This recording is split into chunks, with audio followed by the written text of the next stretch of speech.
metabolism overall. But then look at your index finger and your middle finger. Do you have a moon on index and middle finger? Yes or no? No. Kapha or vata? Yes, I do. Pitta, good digestion.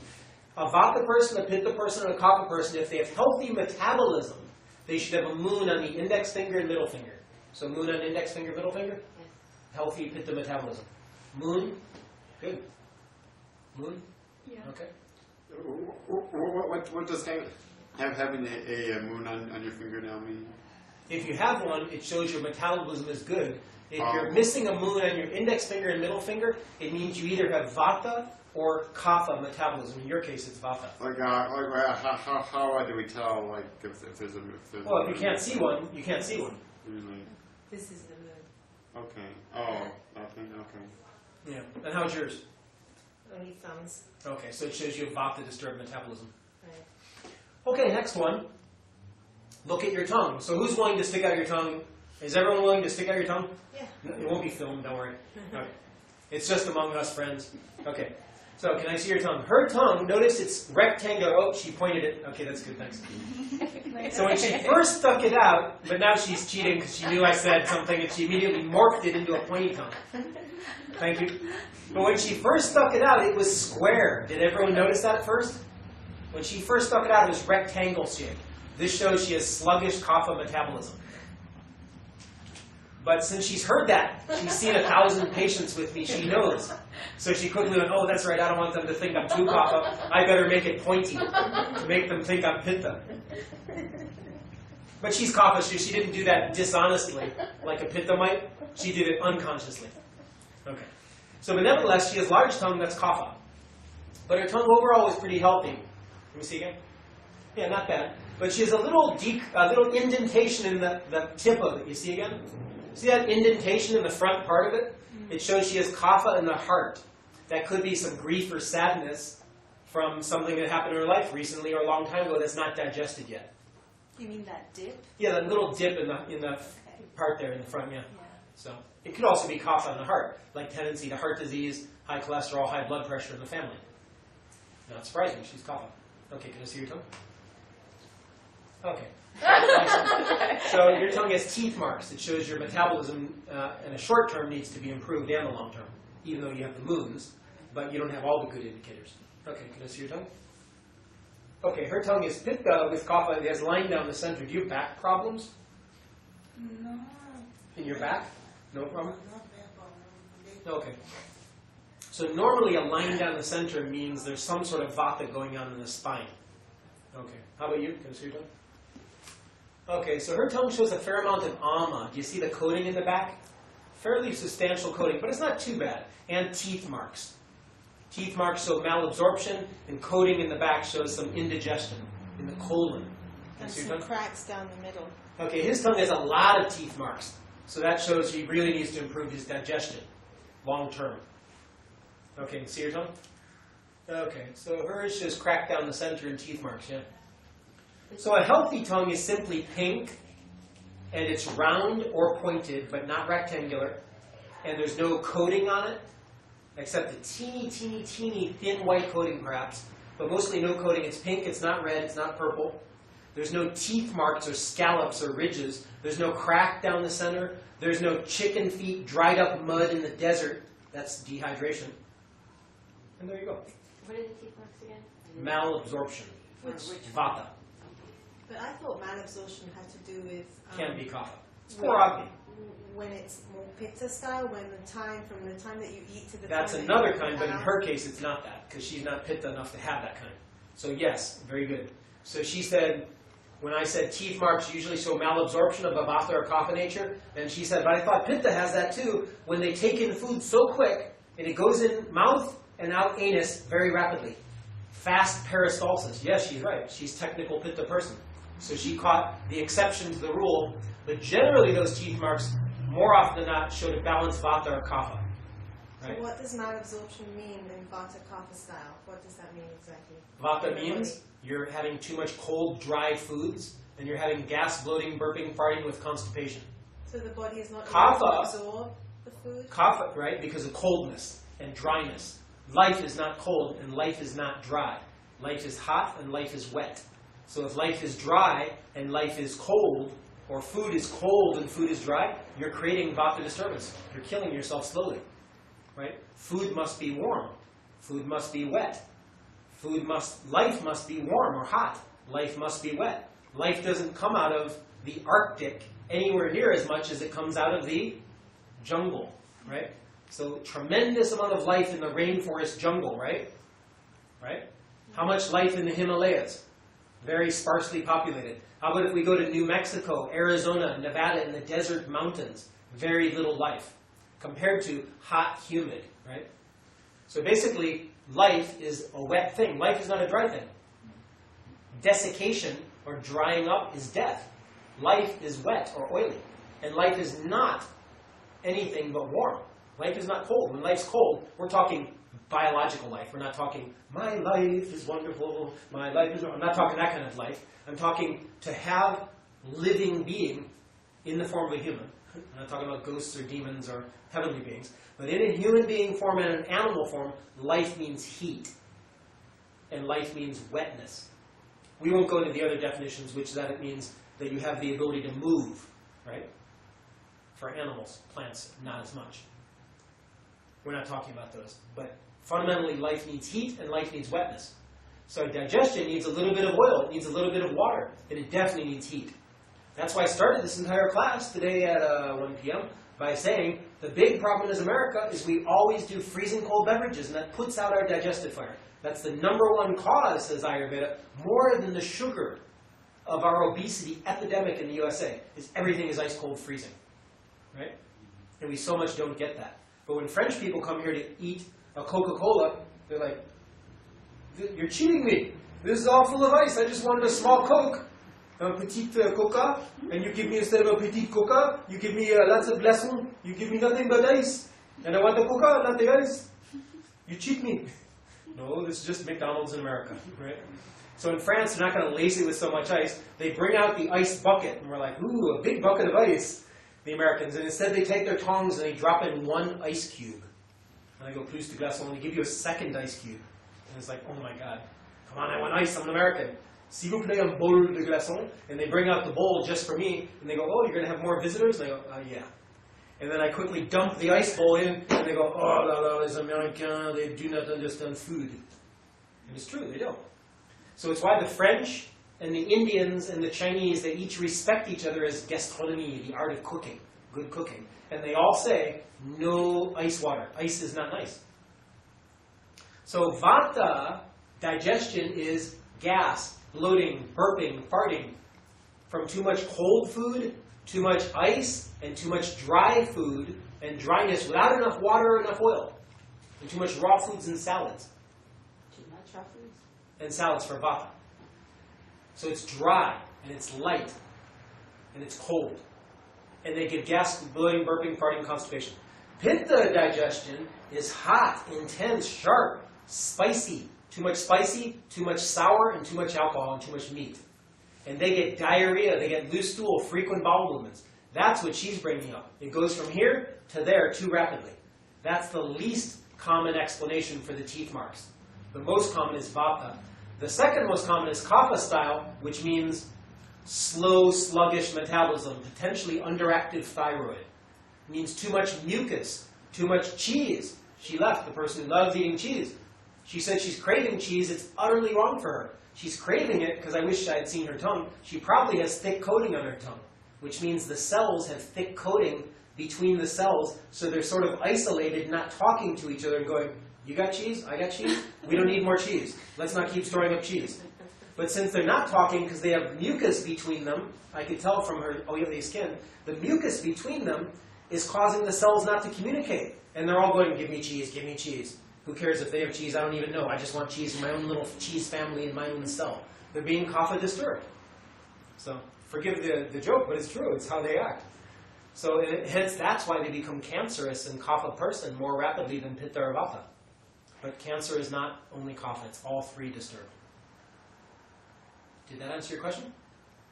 Yeah, so if you see because so many people seem to have these scabs Yeah, around their well tongue. part of it is, the Chinese call it spleen qi deficiency. Spleen qi means not your normal spleen American European, modern, Western concept of allopathic medicine, spleen. They mean the spleen in Chinese medicine, not in Ayurveda, which matches Western concept, that it's a large lymphatic organ. But in Chinese concept, when they say spleen chi, they mean your overall digestive fire. Okay? Like Agni. Agni, that's what they mean. Jata or Agni, when they say spleen chi. So what this means is that they say it's related to reading too much or working too much while eating. So the Chinese say spleen chi deficiency, your teeth marks on your tongue, show that you're multitasking. They say you weaken your spleen by too much thinking. And when we eat our food, all we do is think. We don't eat our food and go, no thought, just the experience of the food. Instead, we're going,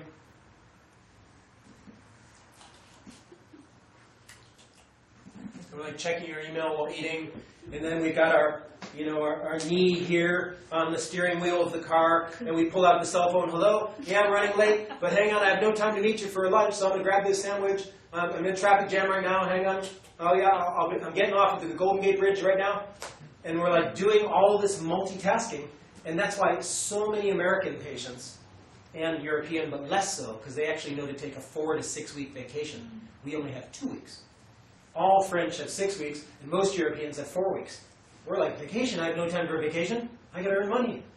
So basically, we're such workaholics, whether we're workaholics or not, we're made into this by our choices as a group society here in the US especially. I'm not speaking politics here, by the way. I'm just observing, having lived in Asia long enough to see how Indians, Tibetans, and Chinese operate. And then see how modern, I want it all 24/7, not 7-Eleven that opens at 7 a.m. and closes at 11 p.m., the 7-Eleven corner store. If that company was founded in the year 2001, it would have been called the 24/7 corner store. But instead they call it 7-Eleven. It closes at 11 p.m. None of them close at 11 p.m. anymore. So it's our 24/7 mentality. You guys never even heard of 24/7, I'll bet you, in 1989. I did because I was a computer guy. But our computer mentality puts out into society, and now we become like walking computers, all operating 24/7, getting all of our whims and desires fulfilled at any moment. So this creates spleen chi deficiency. So you see this less when I've looked at tongues of people in France, when I lived at the monastery in France. I didn't see all that. Because they're sitting there enjoying an entire 2-hour lunch. And they're very relaxed. They're not, and even when the Coupe du Monde, the football program is on for the soccer, they're not all gathered around watching it while eating, right? They'll like just put on the recorder, the TiVo or something, and they'll go have their proper meal and just kick back and relax. And then in China, same thing. And in India, my gosh, they're the other extreme. They'll like sit in half lotus or full lotus or crossed leg on the ground, and they'll eat with their fingers, which to us Westerners sounds really weird, but they do it because they want to be in touch with their food at a very sensual level, and the prana, the chi, the electricity of their fingers will touch the food, and they'll have a very visceral, gut-level, earthy connection so that they'll know when to stop eating, right, etc. Ours is totally disconnected with the food. We're utterly opposite of the Indians, right? We're using metal devices. Now the Chinese are in the middle, right? They're using wooden devices. Wood has a little bit more connection, right, as a soft earthiness. Metal is very cold, and although it transmits electricity, we're not talking about electricity here. We're using these metal devices, and we're so disconnected from our food. And we microwave it. We're like, everything's in a hurry. So that's why everyone has this now. Right? So when you see malabsorption on someone's tongue, how can You you treat it tell according to if it's vata-pitta-kapha. Yeah, but how can you tell, since it can be vata, pitta, or kapha? I ask this question all the time. How many BMs do you have? 1, 2, 3, or 4? Oh, okay. If it's 3, then it's pitta malabsorption. If you tell me you're constipated, it's vata malabsorption. If you tell me you have 1 BM per day, but it comes out shaped like a banana, I can't say that. I'll say, very healthy, good, good. Do you have mucus on your stool? Yes. Oh, it's kapha problem. Are you chubby? Yes, it's kapha problem. So basically, Do you have white coating on your tongue? It's kapha problem. Do you have yellow coating on your tongue? It's pitta problem. Do you have brown coating on your tongue from smoking so many cigarettes and drinking coffee? It's vata problem. So you can't go by just the teeth marks alone. You have to analyze how many BMs per day. How is your appetite? Intense, pitta. Variable, vata. Just sort of normal to slow, kapha. Yellow coating, pitta. White coating, kapha. Brown coating or no coating, but dried up, vata. So Did that answer that? Yeah, even though I still think that you can get people who seem to have like, white coating, they have an intense appetite, so that's pitta, Okay. white coating is kapha, Right. and then they'll have maybe a very, in other words, they Then may they're have those- candidates for cancer. I used to be this way. I met Ayurveda at 29. I was so out of whack. I was so out of balance. Dr. Ladd, when I had me stick out my tongue, he said, "Everyone come gather around. Everyone look at his tongue." Beautiful book picture of tremendous ama toxicity. Thick, greasy, yellowish whiting coating on the tongue. Teeth marks, right? So, I had vata disturbed, I had pitta and kapha, which leads me to pulse. You can all feel your pulse now. When I felt my pulse back then, and I learned what pulse meant, I felt a heartbeat in this part of the finger, in the middle part of the finger, and at the other part of the finger. Each heartbeat I would feel in all three places. And that was like a candidate for getting cancer. I detoxified myself, and so far, no problem. That was 12 years ago. So everyone feel your pulse. So, now I've been drinking a lot of tea, and I'm talking, so my pulse is intense. But I'm normally an intense guy anyway. So my pulse jumps up and down like a frog. Vata pulse, you push on it, and it disappears. And kapha pulse, it's very relaxed, and you can hardly feel it. So feel your pulse. You basically find your radial bony protuberance. That's right here. And you put your vata finger, pitta finger, kapha finger, 1, 2, 3. Not on the bony protuberance, but proximal to it. Proximal means closer to your heart. Not on your hand side, distal, but on your body side, your heart side, proximal. So here's the bony protuberance right there, that bone. And you go the body side of it, meaning towards the heart. Vata-pitta-kapha. You mean in this place where there's a kind of indentation? Do you find the bony protuberance? I can see it visually. You're not pointing to it. This? That's the bony protuberance if it is it? Is that a bone sticking up there? Yeah. Then that's the bony protuberance. Do you know what proximal and distal mean? Yeah. Distal means away from the heart, towards your hand. Proximal means push, up close in French. Distal means distance. Proximal means up close, push in French. So proximate means up close. So if you go heart side of that bony protuberance, don't go hand side or distal side. Then you're on the hand itself. Bony protuberance of the wrist bone, right there, vata-pitta-kapha. So feel your pulse. So first of all, who doesn't feel a pulse at all? Any of you? Some of you might not. Oh, you all feel a pulse then, right? Okay.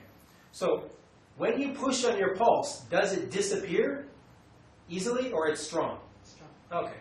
Then that's a good sign of good health. If you push on your pulse and it disappears, then I have to ask you, on every single finger it disappears? And what if I can push hard like this? Ah! Come on, you're crushing my wrist bone there. I'm talking push down gently until you find a pulse. When you find it, push down so that you occlude the artery, means push down hard so you stop it, and then back off. So if you find it very easy with gentle pressure to make your pulse stop there, it means you're vata disturbed. Right? You could have low blood pressure. You could be anemic. Right? You could just be very vata disturbed where you're dried up. Your body doesn't have a volume of blood much. You probably don't have a lot of menstruation then. But then we have to ask which finger. That will show which organ is disturbed, you see? Because different organs are represented.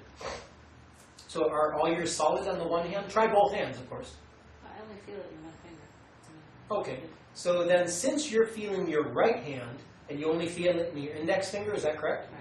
That means that your middle finger, which should be feeling a liver pulse, it shows your liver is weak.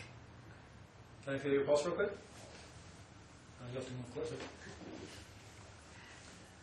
So, your bone structure shows pitta.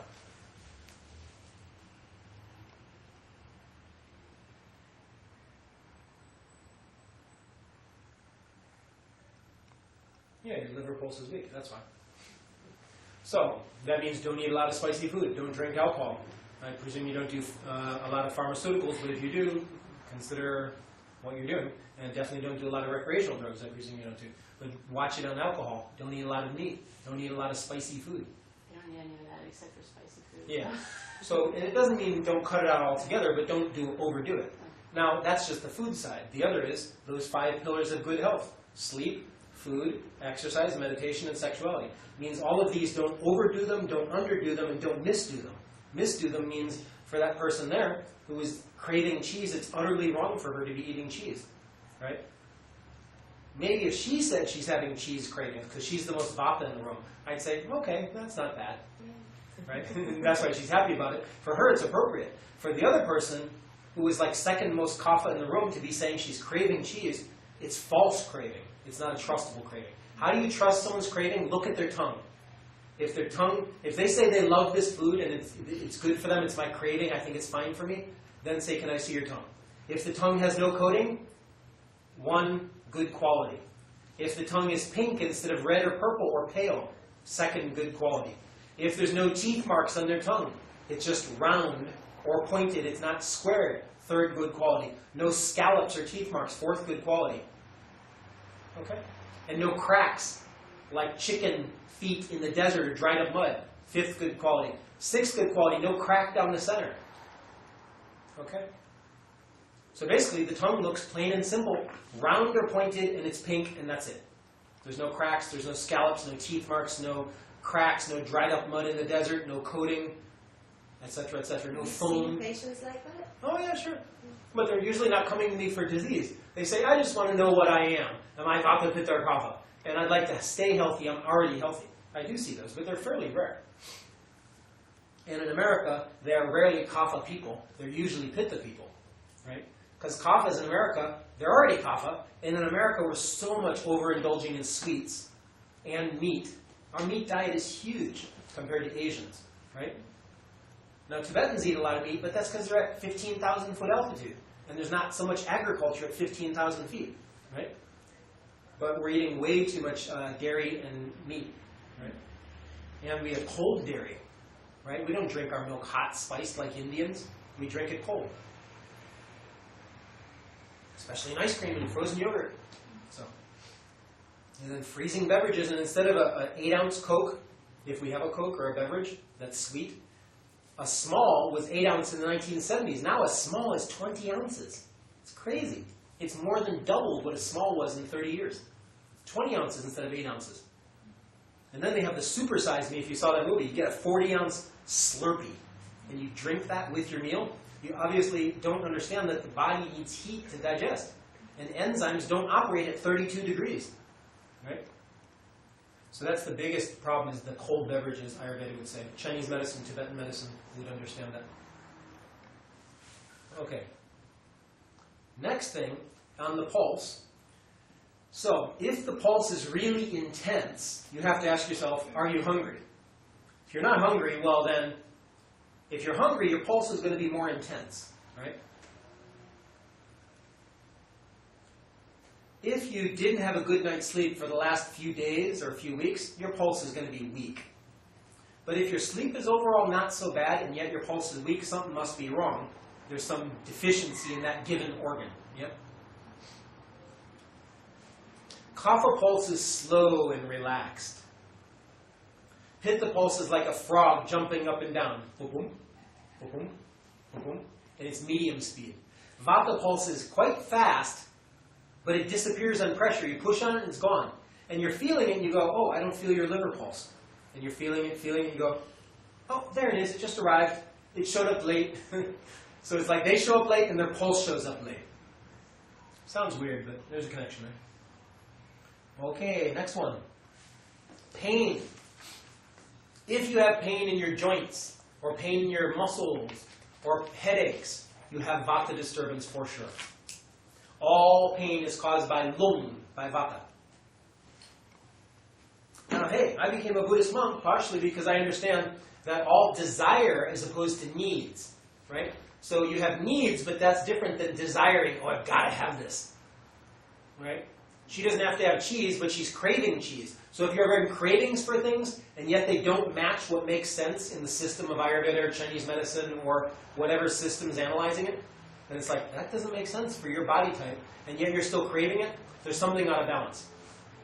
So if you're always operating out of desire instead of need, then you're creating the cause for pain.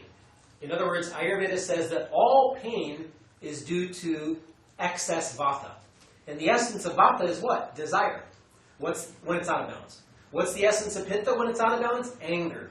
What's the essence of kapha when it's out of balance? Ignorance. So vata, desire, means raga. Lung is raga. Pitta or tipa is dvesha, or krodha, means wrath, violence, rage. And then kapha is moha or avidya, denying of cause and effect. Cheese has nothing to do with my itchy, oily skin. Okay. So vata, it's desire, raga. Pitta, it's dvesha, which is anger or violence or rage. And kapha, it is denying of cause and effect, ignorance, moha or avidya.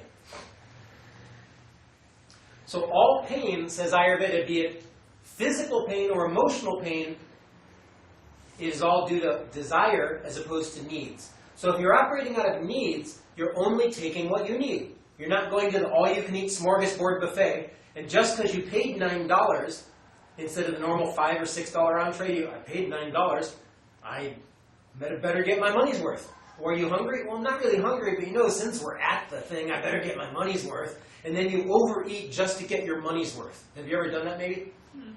That's why I stay away from those all-you-can-eat buffets. I feel bad. It's like I go to the Indian restaurant, and it's $9.95 in Berkeley at 12 noon, and there's like every Indian dish available. There's 15 Indian dishes. And I'm like, well, God, I paid $9.95. I guess I should get my money's worth. Otherwise, I've cheated myself. Right? And in fact, you're really cheating yourself by eating all you can eat when you don't need it. So instead, I should just go, excuse me, I would just like to order a sag paneer or a whatever, and just get one dish for $5.50, and instead I get the all-you-can-eat buffet. That's ignorance, right? But it's an ignorance that's based out of desire for the flavor and the yumminess, right? Your body doesn't need it. It's making you ill. So I had a patient yesterday who's eating all the wrong foods for her makeup, which is vata, and she's causing so much constipation and ama that it's making pain. So when there's pain in the joints or the muscle or the tendons or ligaments, look to ama as the cause. Ama is Sanskrit word for undigested food. Why is it undigested? Because you probably took too much of it in America. In India, it's a different reason, right? Or Africa. But in America, it's you took too much food. You took more than you need. It's based on desire, right? September 11th, 2001. Everything's going to be fine as long as we keep shopping, said George Bush. Just keep shopping and everything's going to be fine, right? There's a quote pretty much like that. So I'm not being political, but simply if what's going to keep everything fine is if we just keep shopping, there's something wrong with that. Keep buying, buying, buying, consuming, consuming, and everything will be okay. No, it won't be okay. That thinking is the exact cause of pain, called war. But it's also the exact cause of pain called I have arthritis. So I had arthritis because in my 20s I'd go to the all-you-can-eat sushi buffet, the all-you-can-eat pizza buffet, and I was like, no problem. I didn't get fat because I'm a pitta guy. It's hard for pitta to get fat, especially in their 20s. Even though I had voracious appetite, but I had serious arthritis in my 20s. And my tongue had thick coating. And Dr. Ladd felt my pulse and he said, oh, you love cheese. I said, how do you know that? You feel my pulse and you tell me I love cheese? That's amazing. How can you tell this? I brush my teeth. Do I have bad breath? So, nevertheless, he could detect the cheesy qualities in my pulse. So if you have pain in the body, it's always due to vata, and the vata is the winds of desire. We don't say the earth of desire. We don't say the water of desire. We might sometimes say the fire of desire, but that applies to lust only. We say the wind of desire, winds of desire. And then change. Why are we constantly changing husband, change wife, divorce, change job, change religion, change city, change this, change our friends, change the channel. Where's the clicker? I need to change the channel. We're constantly changing everything because of too much desire. So it's not operating out of your needs, what you need. Take just what you need, no more, no less. Instead, it's out of this fearful, anxious vata that creates this excessive desire. So when you start to understand that through your spiritual practices and meditation, you don't want as much. And then your life becomes much simpler, and what's there to be afraid of then? Because you're not chasing after all this stuff unnecessarily. And hence you stay physically active for kapha, but you're less in a hurry than you used to be for pitta.